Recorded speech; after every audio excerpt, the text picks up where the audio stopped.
Today we are going to discuss about iteration on rows and columns, right? So iteration means repeatedly. Suppose in a data frame which is uh, a collection of rows and columns. Basically, the data is organized in rows and columns in a data frame. All right. So how to access this data row wise? That means one row at a time. First row, then second row, then third row. And how to access the data column wise? So these are the two things we are going to discuss. And row means data arranged horizontally, and column means the data arranged vertically. All right. So for accessing data row wise, we will use iter rows function, and for accessing it column wise, we will use iter items functions. And these two are predefined functions in Python pandas. All right. So let us try to understand these two functions with the help of a code. So I'll use a code to explain these things. So firstly try iter rows function. So here's a code, and let us try to understand this code one by one. Now see the first instruction, item import pandas as PD. So here simply we are importing Python pandas. Then in the second line, if you see, we are creating a list of names. So name is the name of list, and I have stored three names in this list: Pramod, Ravi, and Sunidhi. Likewise, we have one more list, MRK, short form of marks, and marks of these three students are stored in this list. Now here is the next statement where we are creating the actual data frame. So in this statement, if you see, we are using a dictionary. So this names, which is there in the green color, this will be the first column, and marks will be the second column. All right. And under this names column, name of students Pramod, Ravi, and Sunidhi will be displayed. And under this marks column, the marks will be displayed. So firstly, let us try to execute this much code only. So I will just ignore rest of the code, and for the time being I'll make it uh,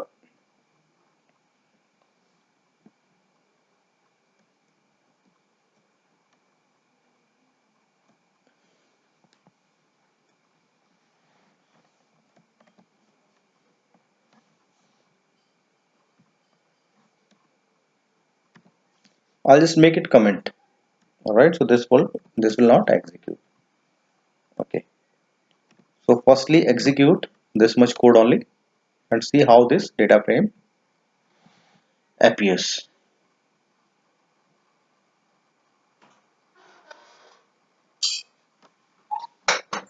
So you see, this is the data frame having two columns, names and marks, and it is being displayed as we had expected. So now let us execute the complete code.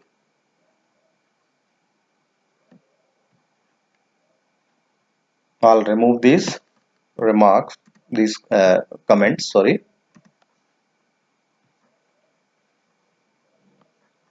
Now in this code, we are using a for loop, and in this for loop, you see row index and row value.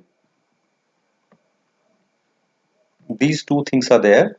So row index will basically provide index of each row, and row value will provide data stored in each row. All right, so this is index, this is for row index, and this is for row value. That means the data in the row. And this iter rows function will simply fetch all the rows from the data frame, and then we will uh, display them one by one. So row underscore index, if you see the print statement, row index is row underscore index. So simply this will print the index number of the rows, and the first index is always 0.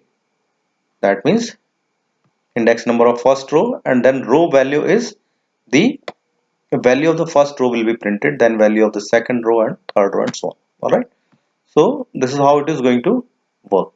Alright, so we are using these two things, row underscore index and row underscore value, and let us run this code and see the output.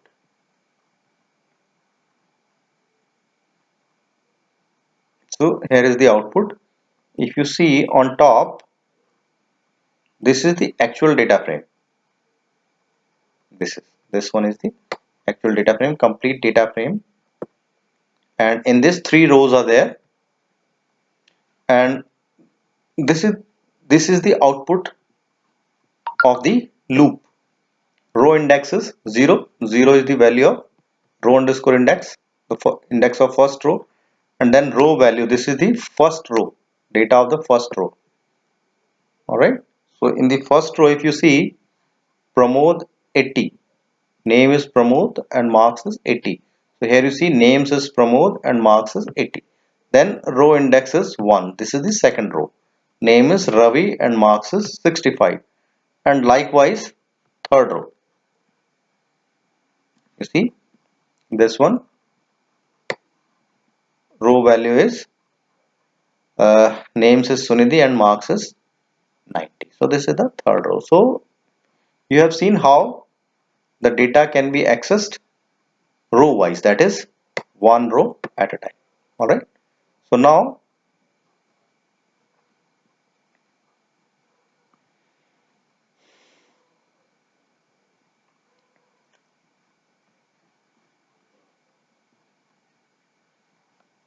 the next function is iter items. Now this function we will use for accessing the data column wise, that means one column at a time. So let us see one more code.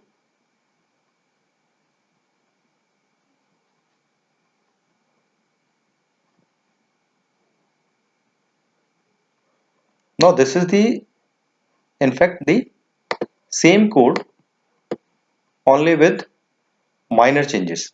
Now up to here, this point, the code is same, and in this loop only we are displaying the data or accessing the data column wise. So in place of row underscore index, we are using column underscore name, and in place of row underscore value, we are using column underscore value. So column underscore name, column underscore value, and then iter items. In place of iter rows, we are using iter items, because this will provide the data column wise. This will fetch the data column wise, right? So here we are printing column name is column name and column value is column underscore value. So this will print the heading of the column, that is column name, and this will print the actual column. So if you see in the data frame, there are just two columns. Alright, so it will print two columns only. So now execute it. You see, this is the actual data frame. This is the actual data frame. So first column is names and the data is Pramod, Ravi, Sunidhi, and second column is marks 80, 65 and 90. So column name is, you see, this is the output of loop. So here column name is names and column value is Pramod, Ravi, Sunidhi, which is the first column, and in the second cycle of the loop, you see column name is marks and column value is 80, 65 and 90. So this is the second column. Alright, so you have seen this ITER items simply accesses the data from a data frame column wise, and ITER rows accesses the data row wise. Alright, so this is how these two functions can be used.